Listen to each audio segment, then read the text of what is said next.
Halo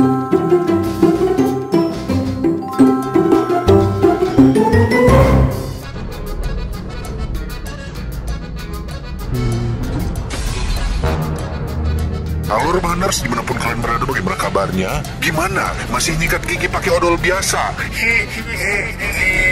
Sebuah film berjudul White Card tahun 2015 akan dibintangi oleh abang-abangan saya sekaligus backingan saya kalau lagi liburan ke Inggris. Siapa lagi kalau bukan abang Jason Statham yang di setiap filmnya jarang sekali kalah atau eleh ripu. Seberapa beradrenalinnya kah filmnya kah kali ini kah? Langsung saja pasang handsfree simetris, kamu susur bahan, kencangkan celana dalam, selamat menonton dan Jeki Cerot.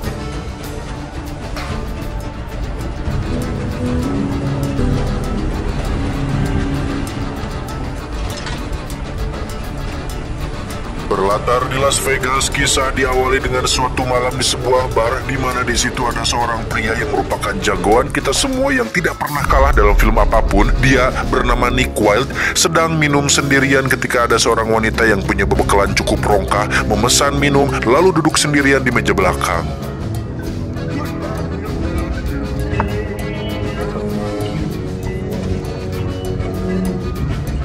Muncullah kekasihnya, kita panggil saja Samsul, yang datang untuk membujuk pacarnya atau si wanita supaya Mayu ikut bersamanya ke luar negeri. Tetapi karena Samsul sering dianggap remeh dengan penampilan yang kolot dan terkesan kurang gagah, membuat si wanita enggan atau kurang percaya ketika ikut bepergian jauh bersama Samsul.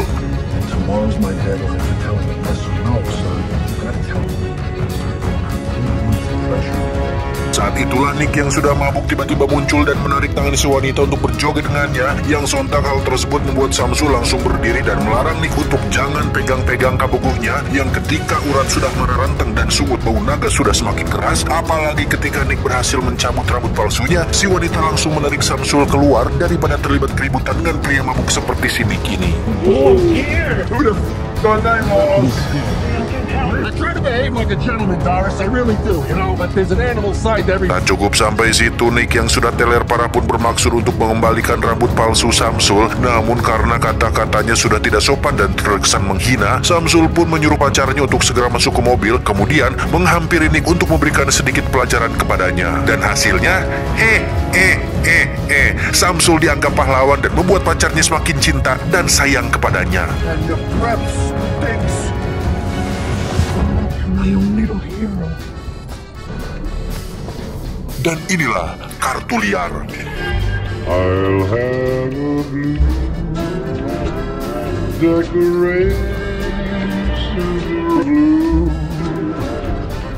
Christmas. Beralih ke tempat lain di mana kita akan melihat seorang gadis muda dengan kondisi babak belur baru saja dibuang oleh seseorang tepat di depan rumah sakit, sehingga dia harus dibawa ke ruang gawat darurat untuk diperiksa. Yang ketika perawat bertanya siapa yang melakukan ini, si wanita hanya menyebutkan satu nama, Nick.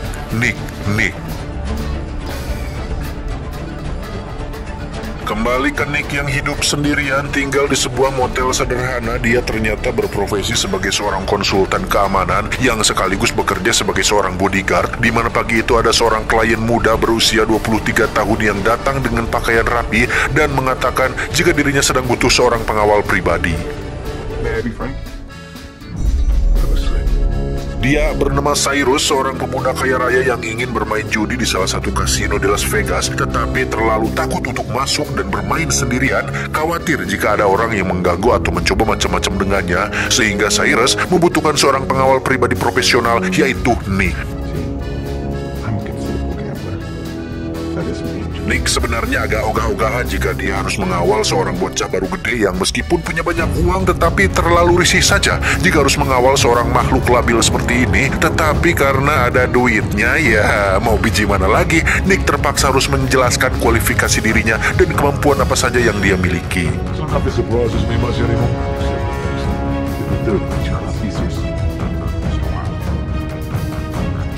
Setelah deal-dealan dan akan mulai bekerja nanti malam, Nick pun pergi makan ke restoran langganannya yang secara kebetulan muncullah Samsul yang mengajarnya tadi malam, di mana mereka berdua ternyata adalah sahabat baik yang sudah saling kenal satu sama lain, yang aksi semalam merupakan sebuah aksi settingan supaya Samsul bisa membuat kekasihnya takjub dan kagum terhadapnya. Loves me, man. All right. Fresh from the bank, $1,000. Hey, I'm gonna write you from Atlantic City. Sampai sini bisa disimpulkan jika Nick ini adalah tipikal pria yang bisa apapun dan mau melakukan apapun asalkan ada uang di situ, mengingat di usianya yang ke-40 tahun ini dirinya belum punya apa-apa, belum menikah, belum punya rumah, dan penghasilan pun belum tetap, sehingga pekerjaan apapun yang ada duitnya, dia pasti akan mengambilnya. Nah, saat ngeholong itulah Nick terbayang sesuatu yang sering dibayangkan atau obsesi dirinya, yaitu berlayar di Laut Mediterania yang tenang, di mana Nick sebenarnya sudah sangat ingin sekali hidup tenang, damai, tentram, dan jauh dari hingar-bingar perkotaan, tetapi karena tak punya cukup uang, ya mau diapakan lagi. Tak lama si kasir pun memberitahu Nick tentang salah satu teman perempuannya bernama Holly yang baru saja menelpon dan menyuruh Nick untuk datang ke rumahnya. Yang ketika Nick sudah sampai di sana, si perempuan bernama Holly ini ternyata adalah gadis muda yang dibuang di rumah sakit dan menyebutkan nama Nick berulang-ulang kali saat dirinya tengah dalam kondisi babak belur. Saat Holly mengatakan namanya, kita sempat mengira jika Nicklah pelakunya, tetapi rupanya alasan Holly mengucapkan kata Nick berulang kali adalah karena yang dia ingat saat itu adalah Nick satu-satunya orang yang bisa membantunya dan terkenal bisa melakukan pekerjaan apapun asalkan ada uangnya, di mana Holly meminta bantuan Nick untuk mencari siapa pelaku yang telah mengajarnya untuk supaya Holly bisa menuntutnya di pengadilan. Holly pun mulai menceritakan nasib malangnya malam itu ketika dia sehabis menghadiri acara ulang tahun temannya di hotel. Saat naik lift masuklah 3 orang pria, 1 bos muda dan 2 pengawal tinggi besar yang mengajaknya untuk ikut berpesta di kamarnya, yang karena sudah teler parah, Holly pun dipaksa untuk ikut masuk, yang ternyata tidak ada pesta di dalam sana karena pesta sesungguhnya adalah Holly itu sendiri. Disaksikan 2 pengawalnya, si bos muda itu pun menggadabah Holly dengan sangat ekstrim sampai-sampai melakukan kekerasan fisik sebagai variasinya.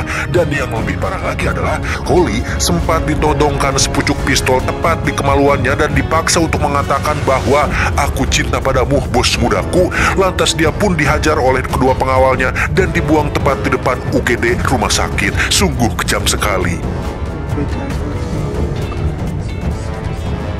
Mendengar kisah naas itu tentu membuat Nick merasa simpati, tetapi jika harus terlibat masalah dengan si bos muda yang dimaksud yang belum tahu latar belakangnya seperti apa, Nick juga tak ingin dibuat kerepotan, apalagi dia sangat kenal betul dengan bos mafia yang menguasai seluruh kota Las Vegas ini, sehingga ketika Nick membuat masalah sedikit saja akan menjadi masalah besar jika sampai si bos mafia tahu jika Nicklah pembuat masalahnya.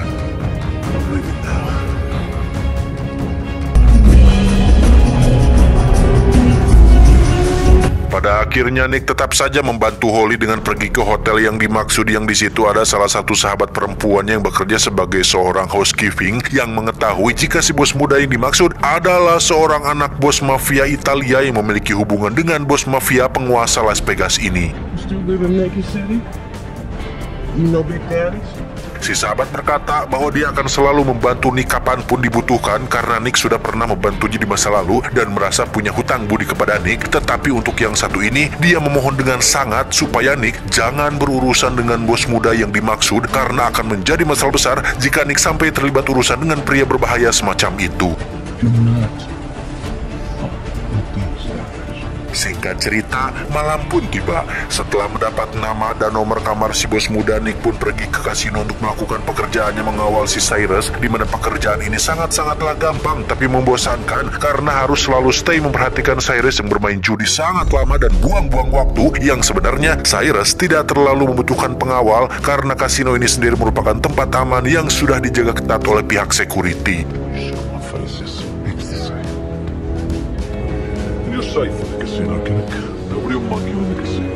Selesai mengawal Cyrus, Nick pun langsung pergi ke rumah Holly untuk memberitahukan nama dan nomor kamar si bos muda, di mana Holly ternyata tidak benar-benar berniat untuk menuntutnya, melainkan untuk membalas dendam atas apa yang telah dia perbuat kepadanya. Pada akhirnya, Nick pun mendatangi kamar si bos muda dengan mengaku sebagai teman dari bos mafia penguasa Las Vegas, di mana Nick dengan ramah, sopan, dan santun menyampaikan bahwa tujuannya datang ke sini untuk meminta pertanggungjawaban atas apa yang telah si bos muda perbuat pada Holly temannya, dan Apa jawaban si bos muda? Beliau dengan congkak dan jumawanya mengatakan jika Holly adalah seorang pelacur yang tidak sopan dan bertindak tidak menyenangkan yang membuat dirinya harus memberikan sedikit shock terapi berupa kontak fisik yang brutal, di mana si bos muda justru malah menuduh Nick sebagai germo miskin yang hanya ingin memerasnya. Yang hal tersebut langsung dijawab Nick dengan menunjukkan satu kartu kredit dari dalam dompetnya sebagai tanda bahwa dirinya tidaklah miskin-miskin amat. You talking about us? No, it's not us. Nah, not us, boss. At least you look like a two-bit pimp to me. Am I right? Si bos muda pun mengambil segepok uang berjumlah $50.000 atau sekitar 700 juta rupiah untuk mengganti kerugian yang dialami oleh Holly. Namun uang tersebut dia simpan kembali dan justru mengambil sepucuk pistol untuk memberi paham kepada Nick bahwa orang-orang sepertinya bukanlah pria sembarangan yang bisa dengan begitu mudahnya memberikan uang secara cuma-cuma.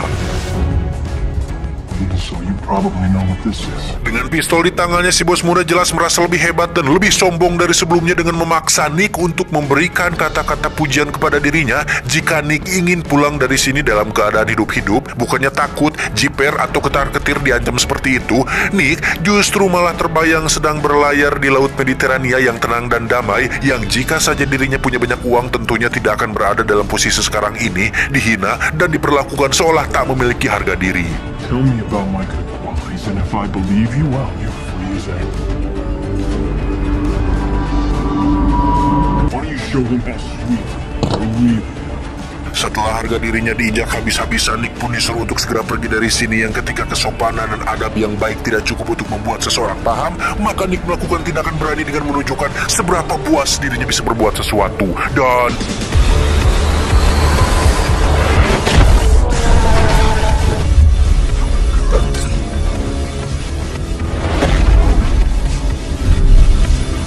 ya, mereka benar-benar sudah salah besar ketika menganggap Nick ini adalah pria biasa yang bisa dianggap remeh, sangu, di mana saat ketiganya sudah diikat, muncullah Holly yang datang untuk membuat perhitungan dengan si bos muda yang jumawa ini.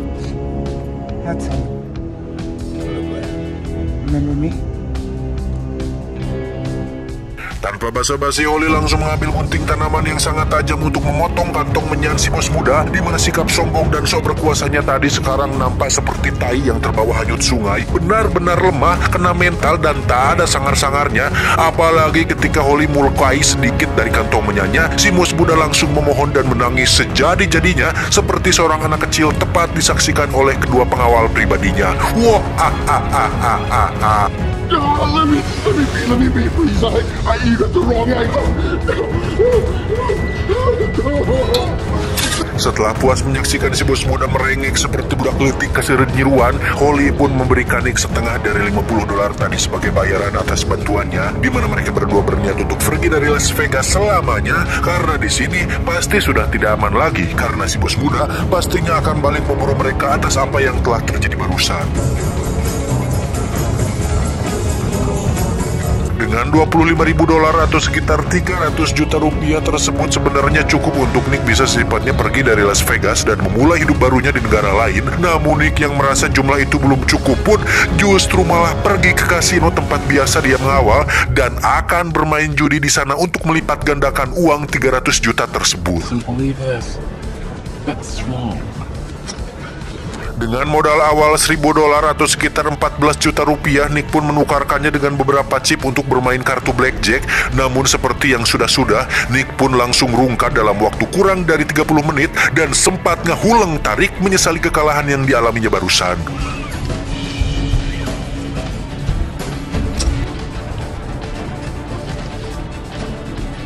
Tak disangka ternyata ada Cyrus yang sedang nongkrong sendirian, di mana saat Nick melihat wajahnya dan berbincang sedikit dengannya, terbesitlah untuk bermain lagi dengan alasan bahwa bagaimana kita tahu jika keberuntungan sudah lenyap. Dan secara tak terduga, Nick sedikit demi sedikit mulai mengumpulkan chipnya untuk mengembalikan $1.000 tadi, dan tidak hanya balik modal, Nick justru semakin menggacor ketika berhasil mendapatkan $500.000 atau sekitar 7 miliar rupiah dengan semua orang yang mulai menyaksikan kegacorannya tersebut.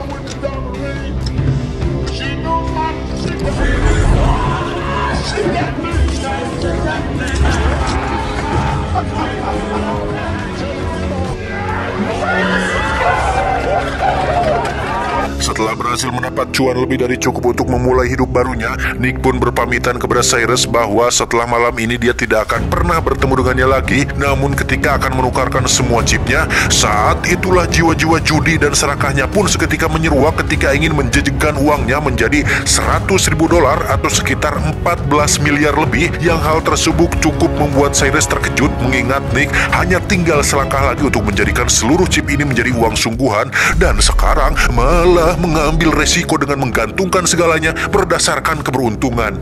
Si bolohong.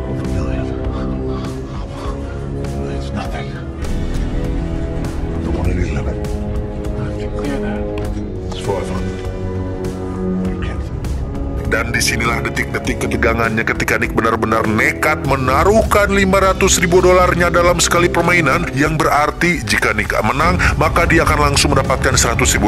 Namun jika kalah langsung rungkat alias bangkrut kawan, benar-benar bangkrut total dan tak bisa pergi dari Las Vegas karena tidak memiliki apa-apa lagi kecuali yang ada di meja tersebut.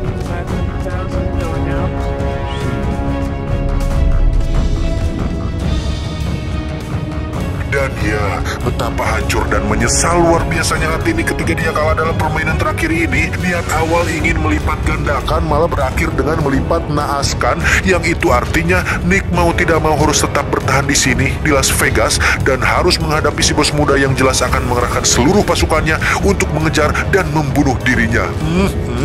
Sabar, Cep.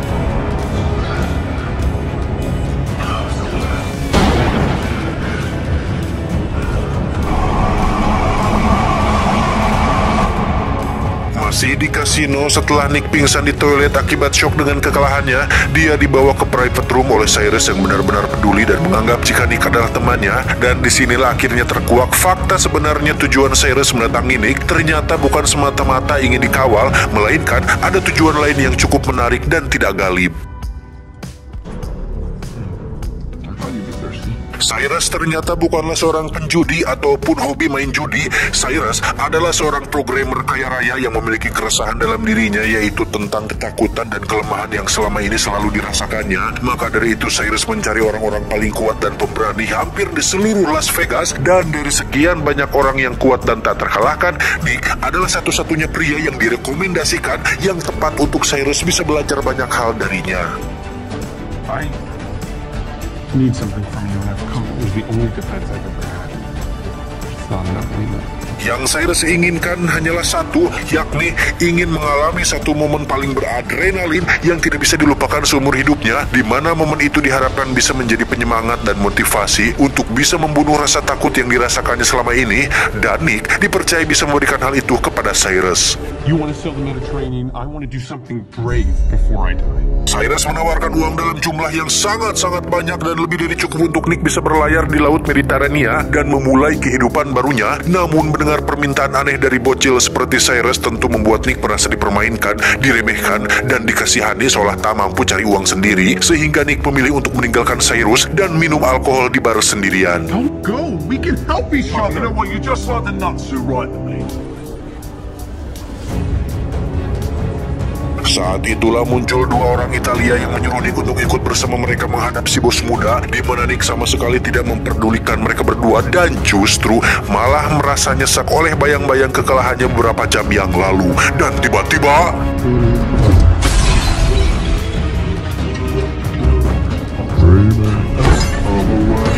Nick langsung menghajar mereka berdua, termasuk dua orang lagi yang datang menyusul, di mana alasan Nick menghajar mereka semua bukan karena marah kepada si bos muda atau berniat membela diri atau ada masalah pribadi, bukan. Nick sengaja menjadikan mereka berempat sebagai bahan pelampiasan atas kekalahannya barusan, sehingga keempat orang Italia ini sudah sangat-sangat apes sekali muncul di waktu yang tidak tepat, di saat tokoh utama kita semua sedang dalam kondisi tidak enak hati.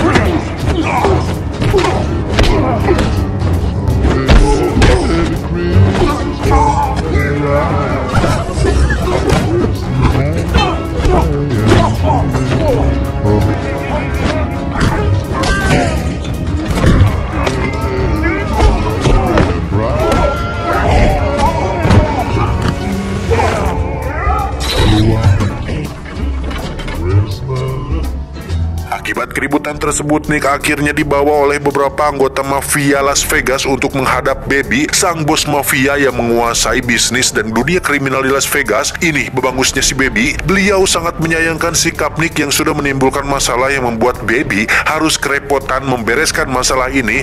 Padahal Nick tahu betul atau sadar betul jika Baby ini sangat menghargai Nick meskipun berulang kali menolak untuk diajak bergabung dengan kelompoknya. Namun ada masalah besar yang lebih penting dari sekedar keributan di kasino, yakni tentang si bos muda yang seperti kita tahu dia adalah anak dari bos mafia Italia yang merupakan sahabat Baby, sehingga Nick diminta untuk ikut dengannya untuk memberikan klarifikasi atas insiden di hotel tadi malam.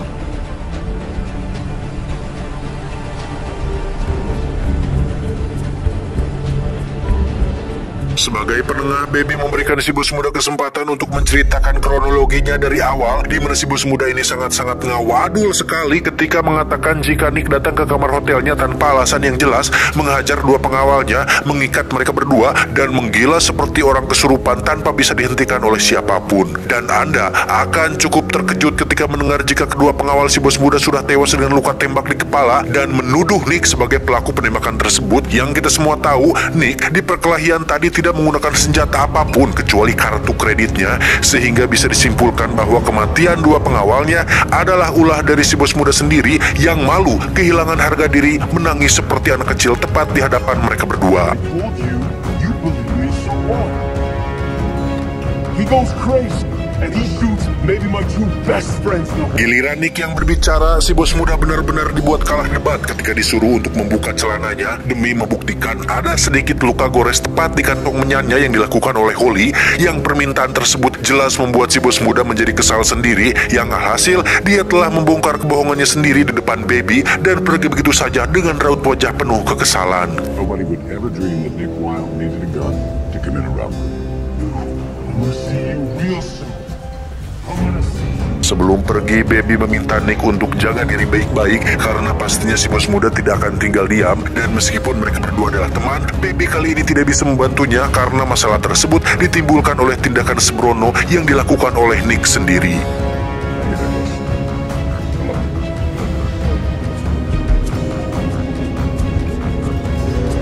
Menjelang siang hari, Nick memutuskan untuk pergi makan siang di restoran biasa, yang di situ muncullah Cyrus yang datang untuk berterima kasih atas aksi kerennya semalam. Itu cukup membuat Cyrus termotivasi dan terinspirasi untuk menghadapi setiap masalah dengan berani dan pantang mundur, yang padahal kita tahu betul jika Nick melakukannya tidak lebih dari hanya sekedar ingin melampiaskan kekesalan atas kekalahan yang dialaminya. Sebagai rasa terima kasihnya, Cyrus memberikan satu tiket pesawat dan cek senilai $500.000 untuk Nick bisa mewujudkan impiannya berlayar di Laut Mediterania. Yang saat Nick sedang memikirkan untuk menerimanya atau tidak, muncullah si bos muda bersama 4 anak buahnya yang datang untuk membunuh Nick. Tapi tiba-tiba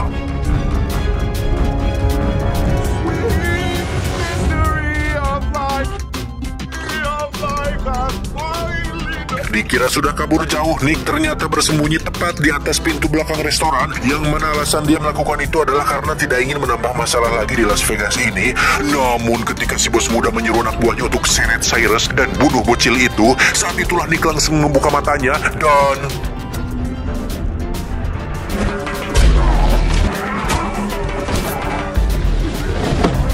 melebihi sebelumnya, kali ini Nick benar-benar brutal dan super sadis dengan membunuh si bos beserta 4 anak buahnya, yang entah siapa sebenarnya si Nick ini di masa lalu. Tetapi jika dia mau, sejak awal dirinya bisa saja langsung membereskan masalah ini dengan membunuh mereka semua. Tetapi karena masih berbaik hati, Nick membiarkan hal itu. Tetapi karena si bos kali ini melibatkan Cyrus yang notabene adalah orang lain yang tidak ada hubungannya, tentunya Nick tidak akan membiarkan si bos yang polontong dan cungah-cangeh ini melibatkan orang lain dalam masalah pribadi mereka berdua.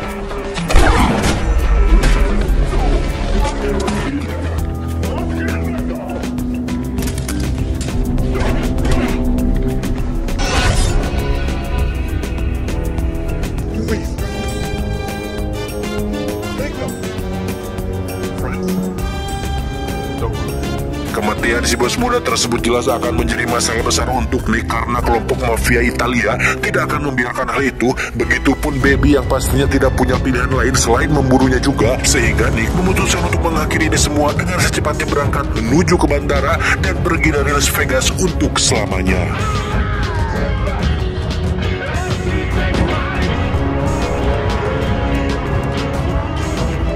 Tamat ending yang cukup menggacorkan.